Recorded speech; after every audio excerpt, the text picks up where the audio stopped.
Rangers fans, welcome to Season 3 of Liberty Blue, the essential New York Rangers podcast. I'm Andrew Chelney, alongside Nick Zararis. And Nick, it is that time of the year where we do division previews. We did the Central, we had the Pacific, and now we ship to the East as we now do the Atlantic. Interesting division. You've had two Stanley Cup winners of recent history. Florida this past season, Tampa Bay won 2 not that long ago. You've got the Bruins, who are really starting to move past that Bergeron, Chara era into this new wave. While they still have Pasta, they still have Marchand. You have the Leafs, who we all have agreed we're not taking seriously until we see them in a second round or even a conference final, frankly. You have a group of teams that are all very similar in recent history, style, where they're at in Detroit, Ottawa, and Buffalo, where we're waiting for them to break through. They all have nice young pieces, but until we see them put together a whole season that can get them in the playoffs. And then there's Montreal. This is a division where, besides Montreal, I can see last year's results being the exact same this year, or I can see complete chaos. Yes. Like this is the one of the biggest divisions where literally anything can happen, where the top teams can still be the top teams, or you see a team like Tampa Bay, for some reason they don't play that well, and now they're falling out of the sky, or maybe the Buffalo Sabres win 50 games and then they're in I can see anything happen. This of all the divisions, this one's like you could tell me 75 different scenarios and I could see a path for all 75. Especially because Detroit, Buffalo, and Ottawa are all in that same boat where if things go right for them, absolutely could be playoff teams. If what's happened the last few years happens, somehow the Islanders or the Capitals end up in that second wild card instead of one of those three. So we'll start with the lowest odds to win the division, lowest point total. That's Montreal, who have slowly but surely started to accumulate talent. They are still in the talent acquisition phase of building this thing up. I commend their commitment to taking this slow and not forcing this along like Detroit has, like the Rangers did after 2021, frankly, where they have a long-term plan and they are trying to put themselves in a position to be ready for a prolonged period of contention. You look at the contracts they can still get out of in the not-too-distant future.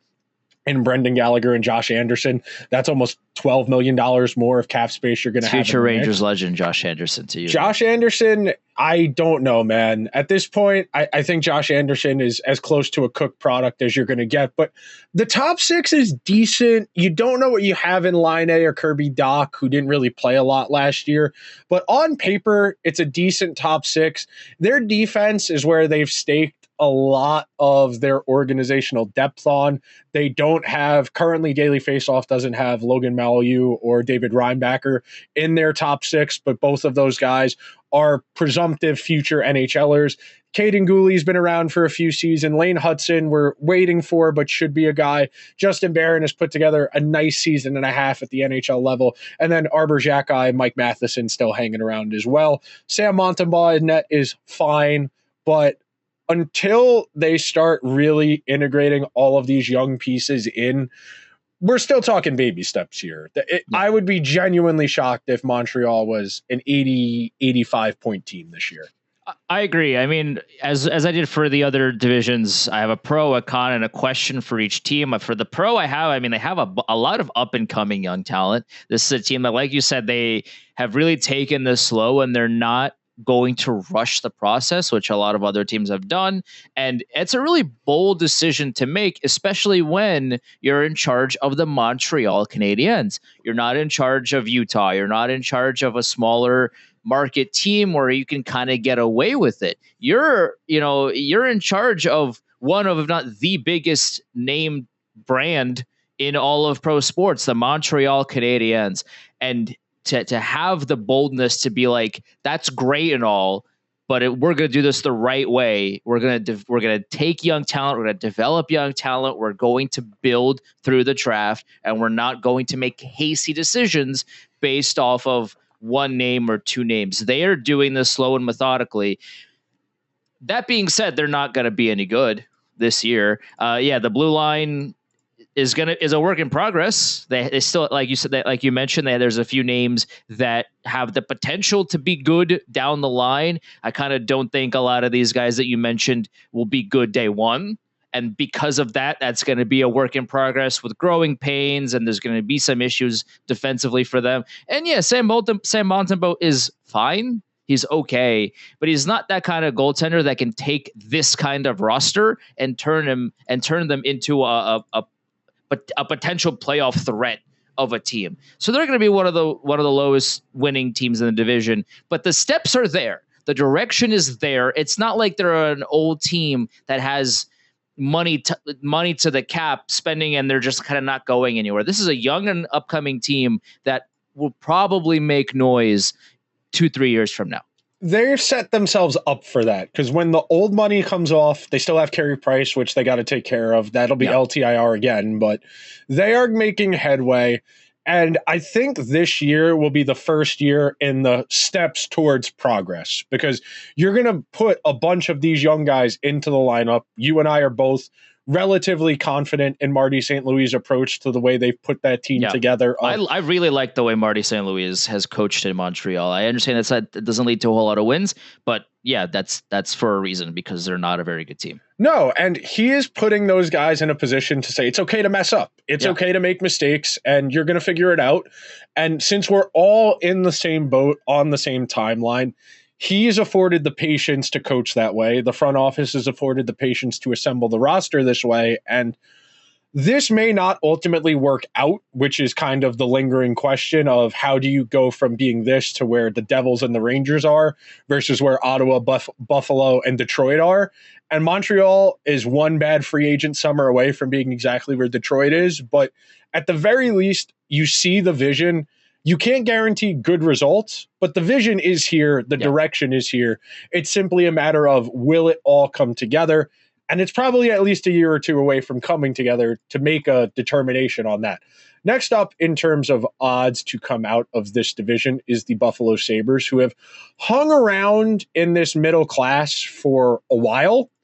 And we've seen them come out of the gate really hot at various points over the last few years.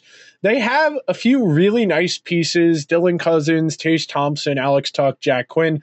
They have great defensive prospects in Power and Dahlin, who aren't even prospects anymore. They're just bona fide NHLers. They have a really solid young goalie tandem in Pekka Luukkonen and Devin Levy. I need to see it. It's that straightforward. Yeah. The talent is here for this team to be competitive, but can everyone stay healthy? Thompson missed time last year. Levy came out of the gate, missed a lot of time early in the season. Pekka Luukkonen ended up being really good for them last year, but they have a lot they need to figure out. And until they get out of this stuck phase, they have the longest drought in the league right now. No one's going to really be inclined to believe it's going to happen.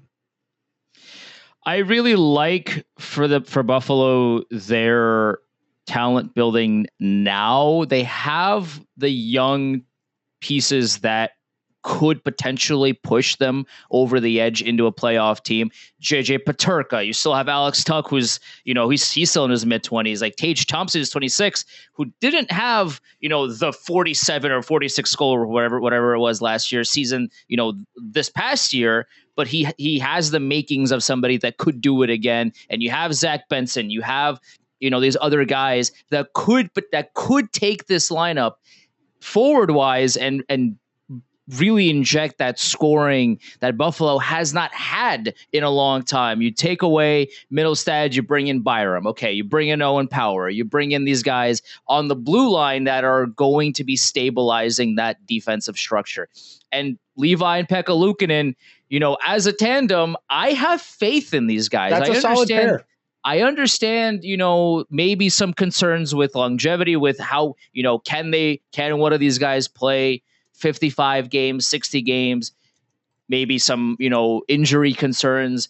But overall, I mean, listen, the biggest pro right now is that their young talent is on an upswing. Of course, their biggest con is the cost of therapy in Buffalo if the Sabres miss again, because the price tag is going to be tremendous.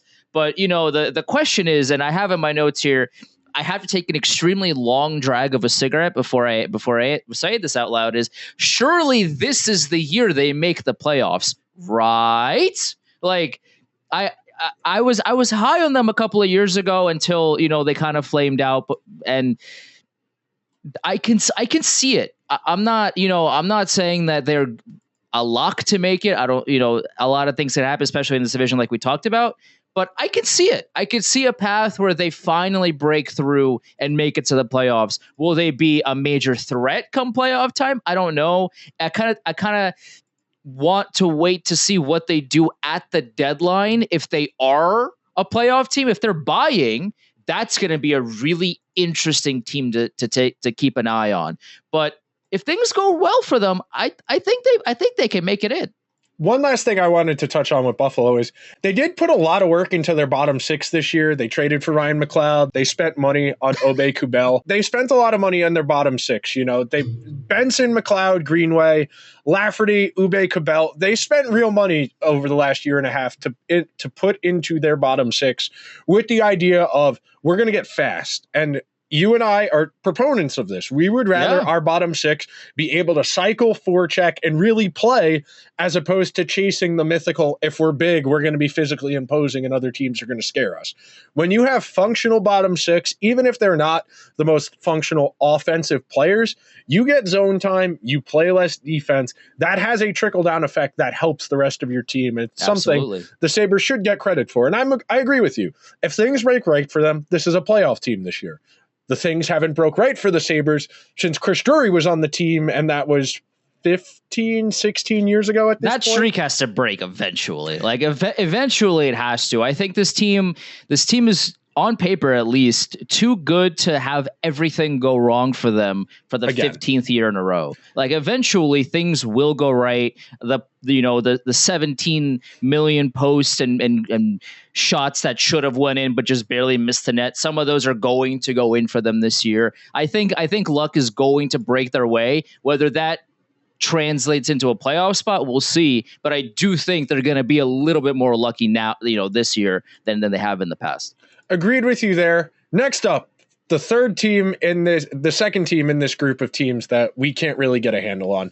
A team that's trying to win the Stanley Cup in 2017. And if the Red Wings were put together in 2017, this team would be really scary. It might be a problem that Lucas Raymond is like 14 years old, but if you have prime Patrick Kane, Vladimir Tarasenko, and like 20-year-old DeBrincat all on the same team, that's a really good group. Their back end is really bad outside of Mo Seider.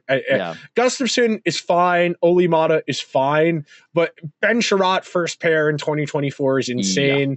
Going into a year with Talbot and Alex Lyon as your goalie tandem is insane. I don't think, and this is something I wanted to touch on when we were talking about the Red Wings, this is the reason the Rangers can't hire Mark Messier for any jobs. Because you can't fire Steve Yzerman. That's the issue here. If you're the Red Wings, you have to fire one of the best players, if not the best player in the history of your team, for doing a bad job. And it's why he's getting extra runway and extra space. Because by all measures, he has not done a good job. By all measures, they are not in a good position. And yes, some of that is they never got the draft pick they really needed to. But he has spent so much money on mediocre free agents, on guys like Alex Kopp. And it's just, I don't see what the plan is here. Even if this team gets in, they are going to be cannon fodder for whoever they play in the first round because they can't defend and they have no goaltending. I totally agree. I mean, the forward group looks good. So I see the vision of Yzerman from that perspective of building the top 12 and, fitting the jigsaw pieces in where he is. But the problem with the Yzer plan is that nothing else is looking the same way. Nope. The defense is bad. And just also bad. And also, for some reason, they have 17 goalies and none of them can stock pucks. Like, why? Why do you have so many of the same goalie? There's no reason to have 7 goalies that all have the same amount of skill level and none of them can stop the puck all that well. Well, that doesn't make any sense to me. If anything else, Detroit should have been the team that should have waited for Askarov and traded for him. That would have been really fun to see. But they didn't do that. Instead, they signed a bunch of, goalies that they could put goalie in their LinkedIn profile. But I wouldn't trust any of them to be the starting goalie on a playoff hopeful team. So then what is the plan? What is Detroit going for? Because the forward group is okay. Like, I'll give them that. The forward group is the best part of the team. The blue line is a big question mark. And again, like, they have 9 cooks in the kitchen and none of them could make most of the menu. So why are they there? So Detroit they've been doing the revolving door in net. They've been trying. It's not for a lack of trying that they haven't found the right goalie, but there's a reason these goalies become available. And it's very reminiscent of what we talk about in the football world with those middle class of quarterbacks, the Jimmy Garoppolos, the Kirk Cousins, the Derek Carrs.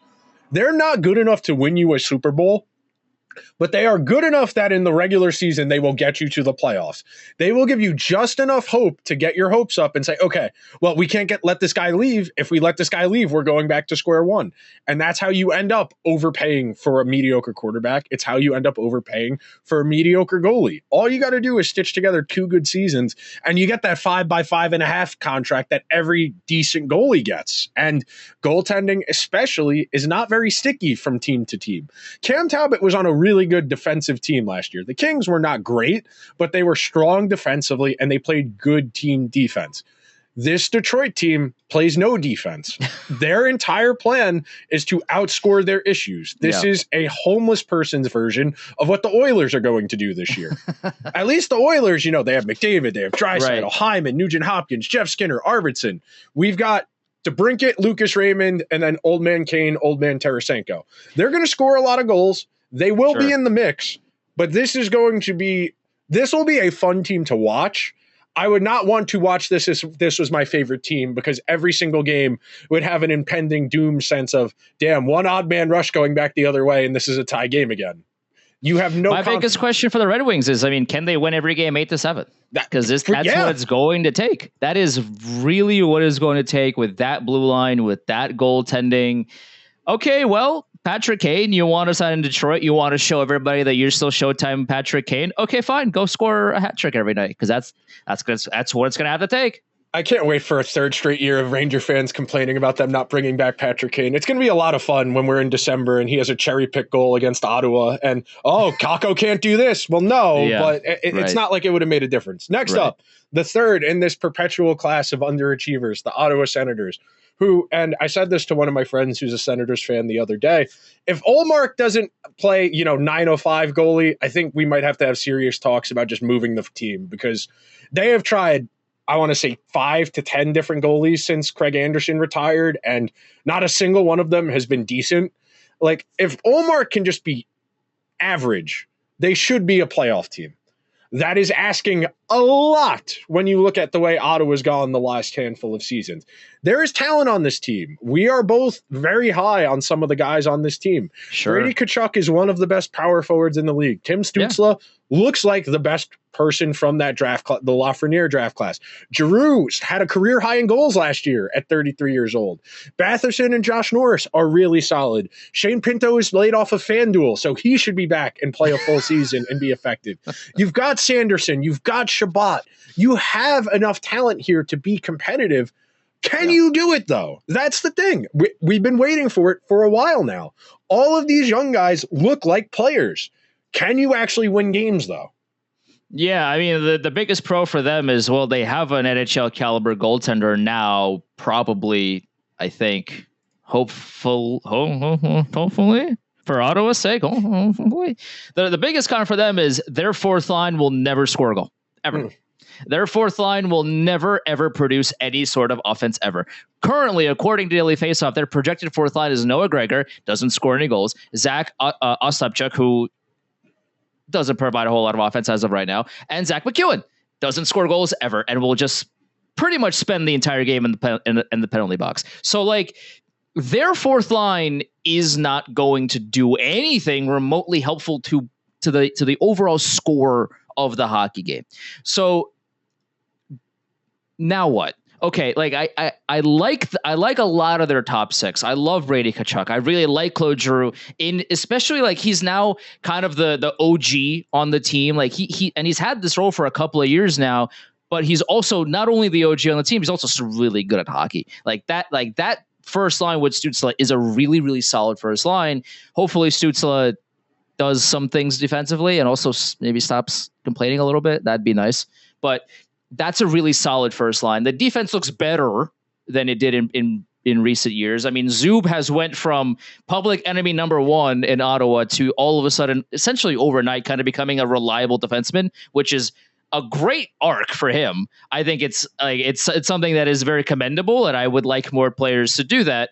But Zub has really, like, he was hated by the fans, and now he's now he's turned into a fan favorite because of the way he's turned around his game. Very commendable on his part. I mean, Shabbat's still there. I think Nick Jensen is a positive addition to that blue line as well. He's going to hell for what he did to Adam Fox, but he is. Yeah, I mean, he is. But for the most part, he's going to bolster that blue line, and their third line defensive pairing might be an issue, but overall this is a better team. I just don't know what their plan is. Like, and it's weird to say that because you take a look at their roster and you go, okay, well, they have a lot of these young up and coming guys. Maybe they have some veteran pieces that they can sprinkle in. But what is their plan, especially when you have 3 of your 12 forwards not being able to contribute offensively? Because at the end of the day, again, like, this isn't the 90s. This isn't the 80s, like, where every team had a bunch of forwards that never knew what to do with the puck. All they knew how to do was hit people and fight people. This isn't the 90s. You need everybody on your team knowing how to score a goal and knowing how to not treat the puck like it's a hot potato. So why have these people on your team now? What is the plan now? Because if your plan is to win a Stanley Cup, or if your plan is to build towards being a playoff team, you got to score goals to win games. And you have 3 of your 12 forwards that can't do that. So why are they there? So the last thing I want to get in on Ottawa before we move on and start talking about the solid playoff teams. I think for Ottawa, so much of it is just getting their forwards to buy into actually being committed to playing defense as well. You said it about Stützle, but this has been a long-term issue in Ottawa through multiple phases of multiple coaches, multiple goalies, and a lot of different defensemen where they have decent individual players, right, but it doesn't all come together for whatever reason. And a lot of it has been defensive breakdowns. They don't have that commitment to playing sound team hockey. And it's a lot of individual players expecting to make plays outside of structure, which works for counting stats. It works for putting up numbers. But to win, you need to have that level of commitment from everybody. And I said this the other day about Florida when I was talking to someone. When you get person by person on Florida's team, once you got past Barkov, Kachuk, Verhaeghe, Bennett, and Reinhart, those individual guys, none of them are that impressive, but you had each guy fulfilling a specific role, committed to playing in that role, and you got more out of them as a whole because they were all committed to playing within that one identity, that one mindset. So it's something that Ottawa really needs to push for. We'll see how coaching goes. They change coaches again, see how much that matters. And then the big thing for me is Ullmark. If he's 905, 910, I think Ottawa is definitely in the mix for a playoff spot. But we'll talk more about who we think comes out of here at the end. Next up, the Bruins. Real turnover. You lost quite a few guys, and you brought in some new faces. You bring in an Elias Lindholm. You bring in Nikita Zadorov. You lose Jake DeBrusk. You lose Derek Forbort. You're going on year 5 or 6 of hoping Brandon Carlo can stay healthy. You don't have Matt Grzelcyk anymore. This forward group, it's light. You can just come out and say it, man. Once you get past the first 4 guys, Charlie Coyle, who had a really nice year last year, so I'll be fair. You got Coyle, you got Geeky, and then past that, Trent Frederick, the one Protas brother, Justin Brazeau, John Beecher. It gets really light really early in that lineup. Their defense should be fine. We all know that Jim Montgomery is a really good defensive head coach and gets the best out of guys as far as playing defense. Swayman stole the job outright. He outplayed Ullmark, and the Bruins said, all right, we're going to stake our team on you. They still need to figure out what that contract's going to look like, but they are in a solid position to be a playoff team. I don't think they're more than that. It took, I don't want to say a total capitulation from the Leafs for them to win that series in the first round last year, but it took a lot going right for the Bruins to get out of the first round. And I'll be fair, they played the Panthers pretty well in that second round for as depleted as they were. I just think I don't want to say it's over because you still got Pasta, you got McAvoy, you got Swayman, you got Marchand, but I think the days of the Bruins as a Stanley Cup contender are over. They're a playoff team, but I struggle to see them getting out of a second round.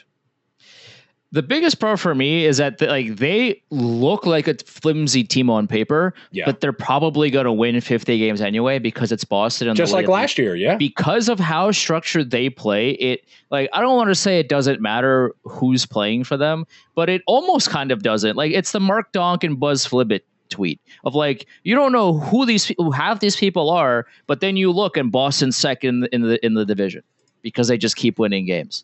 Their structure is so sound, and again, it's one thing to have a structure that's sound, but everybody is all in on the structure, and that's why Boston has been such a consistently good team in the regular season for a million years. Because even if there's a lot of turnover, even if you take a look at the roster on paper and you're like, this doesn't smell that good.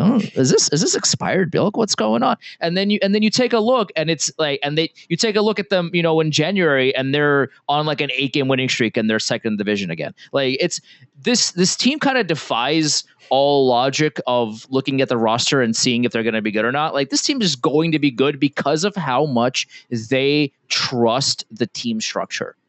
So, and that's kind of also their biggest con is this team looks really flimsy, but they're probably going to win 50 games anyway. Okay, that's great, but then what? Then you get to the playoffs and the same flimsy team is still there. I'm sure they're probably going to add the deadline, if they are going to be in the playoff spot. But as currently constructed, is this going to can they win the cup with this roster? That's a tough question for me to answer. And my biggest question is, what is their ceiling? What is it? Second round exit. I think because depending on the first round matchup. So let's say they're the 2 or the 3 or one of the wild cards. If they're the 2 or the 3, you're going to play Tampa or you're going to play whichever of the teams we've just talked about. You might play the Leafs depending on how that shakes out too. So you're playing Tampa, Toronto, maybe Florida. If Florida really takes a step back and is the 2 or the 3, I think the Bruins can hang with any of those teams. And then you get to a second round and you would play the opposite, whichever of those 3 teams you didn't play in the first round, unless you're a wild card. If you're a wild card, you might be playing Florida. You might be playing the Rangers. You could be playing the Devils, maybe even Carolina. I think the problem for the Bruins, and this has been the case in the playoffs, those series wear you down. You start to stack up injuries, and the Bruins can't afford injuries to important players. You saw what happened. Yes, there should have absolutely been supplemental discipline for Sam Bennett punching Marchand in the face. He should have been suspended for at least 2 games for that. But you lose a player as good as Marchand, you're not coming back from that. It's that straightforward. When you are this top heavy, this dependent on this few players, you have no margin for error. The Bruins have no margin for error. You lose McAvoy, you lose Pasta, you lose Marchand, you lose Swayman for any period of time, especially in the playoffs. You just can't make it up. And to be fair, most teams can't afford to lose one of their best 4 players, but some of them have a little bit more depth where they might be able to tread water. Yeah. The Bruins, it's great John Beecher scored goals in that Panthers series, but that's how you and I were kind of damn, the Rangers might be in trouble with Barclay Goodrow and Alex Wenberger scoring the goals here. It's the same kind of deal over there. If they don't have Pasta, Marchand going, it's going to be tough. And maybe Lindholm can get a little bit closer to what he was 2 years ago playing with elite players. But I don't think Lindholm is a first-line center on a great team. I think he's a solid supporting piece. I think if he's the second or third best player on a line, he can really thrive. But I don't really see it for them. They will be competitive, like you said. They will still somehow win 45, 50 games because they're well coached, because they play good team defense, and because they have a really good goalie. But the ceiling, it's not that high. High floor, not that high of a ceiling. I agree. I mean, the Bruins, like I said, they if you tell me they win 52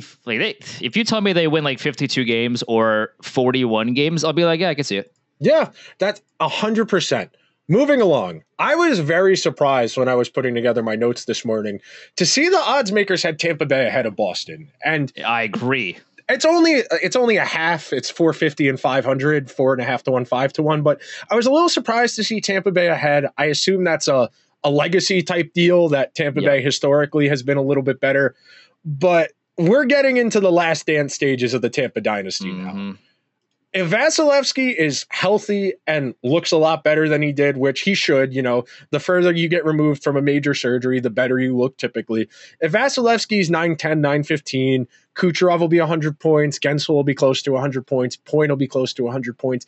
Hedman, I don't know where I'm at on Victor Hedman at this point. He's definitely declining, but he's still an upper echelon player. Sure. You bring back Ryan McDonough, who's 33, 34 now. This team is solid. They will be good in the regular season, but very similar to Boston. They just don't have the horses anymore. They don't have the depth. And even their high-end players, Hedman and Vasilevsky, I don't want to say they're question marks because they're two of the best players of the last 15 years. But right now, going into this season, I don't know what I'm getting from either guy. And when those are two of your four most important players on a team that has 5 important players, that feels like a lot. The pro in Tampa Bay is that Jake Gensel is going to be fun. Yeah. He's going to be very fun to watch with Kucherov and Braden Point and those guys. Like, that power play is still going to be as dangerous as it ever is. Like, I understand Stamkos isn't there anymore. Sergachev isn't there anymore. That power play with Jake Gensel is still going to be a dangerous power play. The problem is that their bottom 6 is not very fun at all. Like, their bottom 6 is super thin. I mean, Nick Paul is a decent third line center. Michael, Asimont could he's probably better suited in a fourth line role, but he's playing third line wing according to Daily Faceoff. Connor Sherry, probably also a fourth line winger. So the fact that Daily Faceoff right now is projecting 2 fourth line players to play up on the third line already off the bat is not a great start. And then you got other guys like Luke Glendening who will never score a goal for you. But he wins faceoffs. That's right. Zemgus Girgensons is another, he's a defensively minded player. He's not going to score a ton for you either. Their blue line is okay. I mean, I like Cernak, in certain situations. McDonough played well in Nashville by all accounts. He should be relatively well in Tampa Bay now that he's back there. Vasilevsky should be a decent goaltender. I mean, again, like he's been one of the best goalies on the planet for his entire career. Obviously, he's not number 1 as he was during the cup runs, but should be okay. But the question for me for Tampa Bay is, you have these top guys, can they carry everybody else? Because they're going to have to. You're going to have to see Kucherov score 100 points again, 110 points. You're going to have Jake Gensel score 100 points. You're going to have Cirelli score 75, 80, 85 points to make up for the rest of the anemic offense that Tampa Bay has. Like, are you expecting Connor Sherry to have 15, 20 goals? I'm not expecting Connor Sherry to have 15, 20 goals. Are you expecting Luke Glendening to score 10? Are you expecting Michael Asimont to score 15? The answer is no. So the offense has to come from somewhere, right? Otherwise, teams don't win hockey games. That's kind of how hockey works. So Jake Gensel has to pick up the slack. Braden Point has to pick up the slack. All these guys, Brendan Hagel, maybe Cam Atkinson can do something for them. Like, these are guys that all have to be at the top of their game pretty much every night because their bottom 6 isn't doing a whole lot for them offensively. And you're going to have to find goals somewhere. They will be a playoff team. I would be very surprised if Tampa Bay outright missed. I think you saw where they're at, though, in the first round against Florida last year. Florida steamrolled them. It was 5 games. The one game, they blew out Florida. They got 1 lick back. They were competitive in game 1. That came down to that last possession. I can still see Stamkos missing that open net if they win that game 1. Maybe a little bit different dynamic of a series, but it feels like, as you said, that lack of depth, it catches up with you over the course of a long season. And then you go into a playoff series and you're probably going to be a lower seed and you're going to play a team with more depth and your bottom 6 just gets picked apart. And it's a tough place to be because your high-end players are still good, but you're capped out. Tampa Bay can't add anyone. That's the reason. Well, they had to get rid of Sergachev because they didn't have the cap. For free, yeah. I mean, they got JJ Moser out of it, but like they don't have the move. Like, if they for some reason win like 15 in a row and they're sitting at the top of the division at the deadline, guess what? Can't do anything. They are going to be in that where they were last year. They traded for Matt Dumba, who was close to league minimum, but that's the market they're going to be in, the reclamation projects. Yeah, they're sitting at $730K right now, which by the deadline will be about 3.5. So you might be able to add someone okay, but you need more than one guy to make this Tampa lineup go a little bit closer to where they think it is. A guy making $3.5 million is not the missing piece to this roster winning the Stanley Cup. No. Next up, the Toronto Maple Leafs, who are priced at second in the division at $280 to win. I don't know, man. Yeah, I don't know.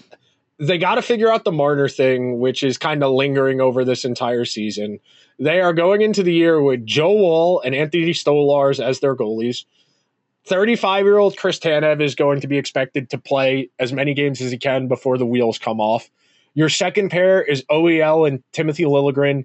Your third pair is Simon Benoit and Jake McCabe.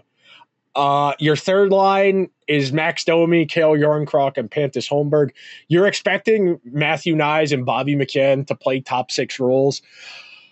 They'll be good in the regular season. They are going to be atrocious defensively. I would not be surprised if they needed to trade for a goalie in season because either of these guys just doesn't work. Because the Leafs have done this a lot where they get a guy who has good results in 20 or 30 games as a starter, and then they ask them to start 50, and the wheels come off halfway down the backstretch of the season. You saw it happen to Jack Campbell before he moved on to Edmonton. You saw it happen to Samsonov.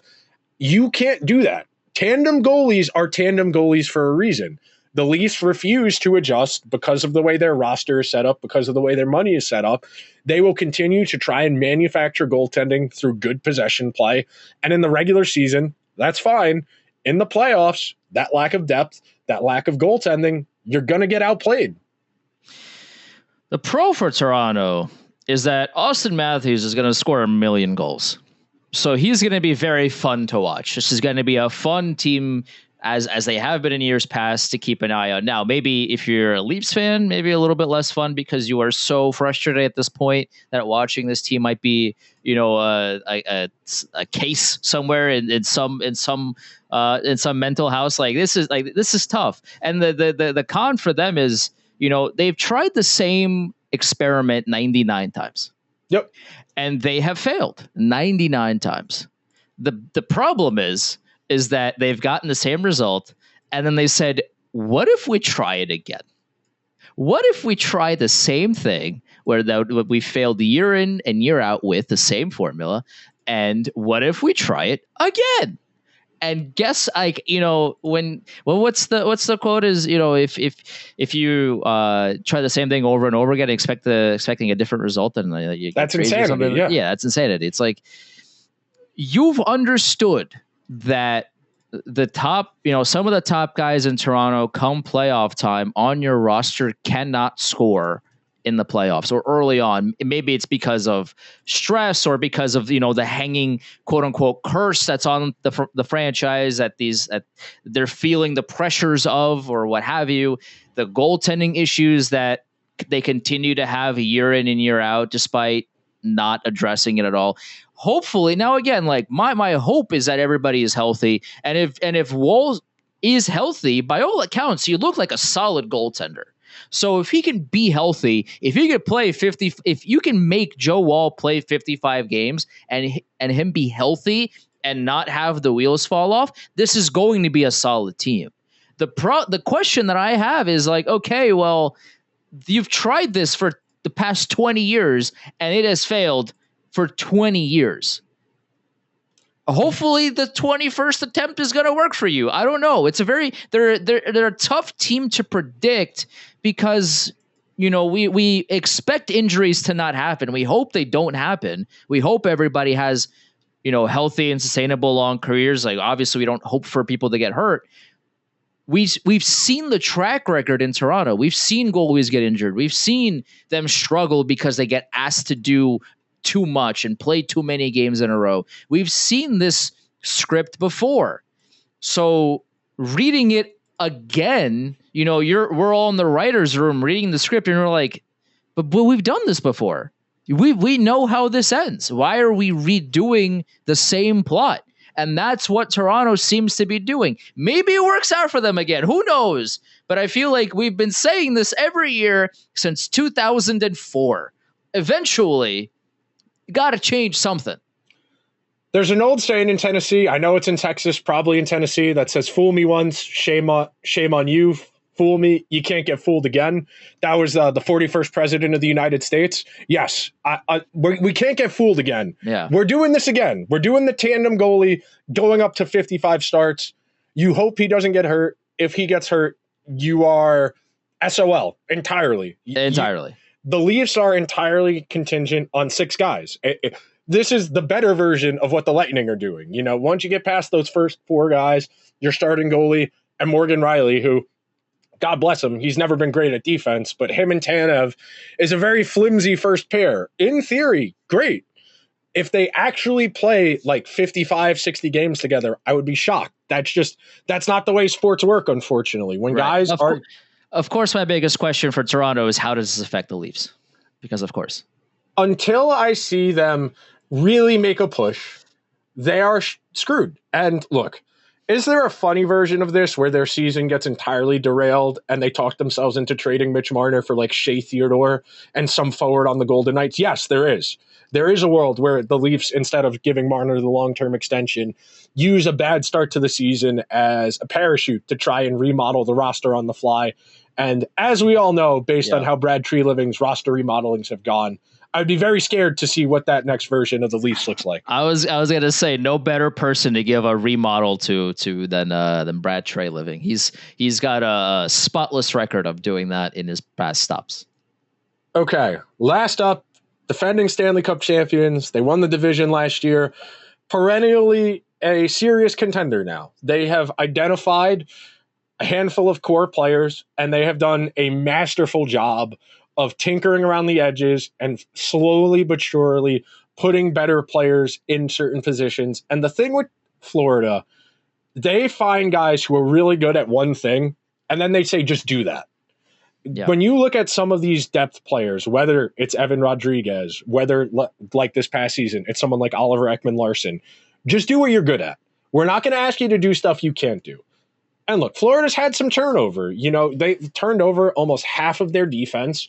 They are going into this year where Nico Mikkola is back. They are on the Adam Boquist reclamation project. Nate Schmidt is old, but he should be fine. Kulikov bumping up from the third pair to the second pair. Their defense won't probably be as good. They are bringing back mostly the same forward group in their top 6. Bottom 6, a little bit of turnover. This team should be good again. It's simply a matter of, are they going to peak at the right time again? And what's the goalie situation going to look like? That's really it. I think Florida has a really high floor because of the talent they have. Their ceiling, I think, is dependent on Bobrovsky. Because I'll be honest, the Rangers were there for a few of those games.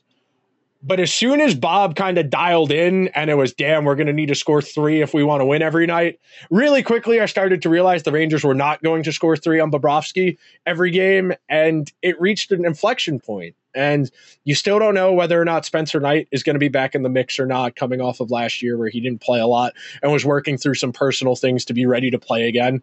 Florida's going to be really good. I'll be curious to see if they can peak as high as they have the last 2 seasons. You don't know, you're curious if that sense of complacency creeps in, that, okay, we did our job type deal, but they should be really good again. Yeah, they should. I mean, their biggest pro is they won the Stanley Cup, and of course, some guys left and some guys are new, but a large portion of the biggest names that drove them to the Cup are still there. Obviously, Tarasenko is a big part of that. He's not there anymore, but who's to say that if Tarasenko falters, or the Red Wings falter at the deadline, maybe Florida gets him back. At the deadline, who knows? But this is a team that still has, their biggest names. They still have Reinhart and Barkov and Verhaeghe and Kachuk and Rodriguez and Bennett, and they're core guys that really drove them, and Forsling and Ekblad and Bobrovsky, they're all still there. And that's a really scary sight to see if you're anybody else in the East, because, these guys just won the Stanley Cup. Oh, yeah, and they're all still there. That's still a dangerous prospect for anybody else in the East. I guess the con that I have is hangover. or maybe like it's tough. It's tough to pick out a con. Yeah, their blue line is a little bit weaker than it was last year, but I would have to imagine that at the deadline they're going to address that. They're going to probably bring in another depth forward as well come the deadline. So what we see now in September is not going to be the end result that we see in the playoffs. So they're going to be a better team then as well. My question for Florida is you have essentially a brand new fourth line with Jesper Boquist, with Mackenzie Entwistle, and Tomas Nosek. Now, Nosek has played on, he's played with Vegas. He understands the kind of grinded out style that Florida plays. But if my biggest question is, can the fourth line keep up with the heavy demands of Florida's grind it out until they die system, then the Florida Panthers are looking really good. I guess my other question is, can Bobrovsky maintain this, I don't care how old I am, I'm going to play like I'm 26 lifestyle? Because he's been doing it the last couple of years after we thought he was done. Can he keep on doing it? That's the biggest question. Other than that, they are a solid built-to-last team. I'll be curious to see how losing Montour impacts them. He wasn't a first pair guy, but played a lot of minutes, drove the power play for them at various points over the last few years. Didn't play any defense, so no, but they gave him a partner who was good at defense, so it balanced out. That specialization that we're talking about. The mover, him, the retriever, Mikkola. It worked very well for them last year. Whereas you think about Mikkola on the Rangers, where him and Schneider, it didn't have that same juice to it. It didn't have that same crispness, that smoothness. All right. That's the 8 teams. Walk me through your 8 in order. I've changed these like 9 times since we started recording.